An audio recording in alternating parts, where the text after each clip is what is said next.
Ang intense ng mga kaganapan ngayon sa abot kamay na pangarap sapagkat magugulat ang lahat sa malaking pasabog na gagawin ni Don Pepe.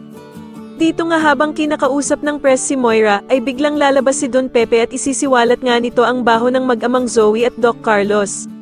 Samantala ay tuluyan nang ang dadalhin ng mga pulis si Moira sa press, at dito nga ay hihiling pa ang bruha na takpan ang mukha niya sa harap ng madaming tao. Subalit hindi magtatagumpay ang pinaplanong pagtatago ni Moira dahil hindi nga makakatiis itong si Aling Susan at sasabihin itong baka nga daw hindi si Moira ang nasa harapan nila at pinagloloko lamang daw sila ng mga pulis. Agad namang tatayo din itong si Diyosa at sasabihin nga nito na baka nga daw ibang tao talaga ang nasa harapan nila.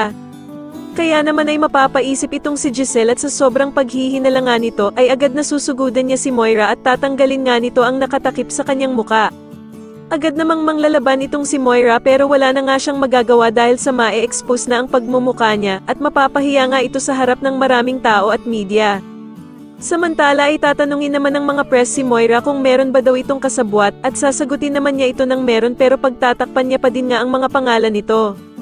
Takot na takot namang pupuntahan ni Doc Carlos ang anak niyang si Zoe, at tatanungin niya nga ito kung meron ba daw nabanggit si Moira sa kanya ng mga pangalan ng kasabwat nito dahil nga sa binanggit daw ito ni Moira sa mga press. Sa kabilang banda naman ay meron ngang magbabalik at eto nga ay walang iba kundi si Lolo Pepe na may daladalang ang malaking pasabog sa lahat.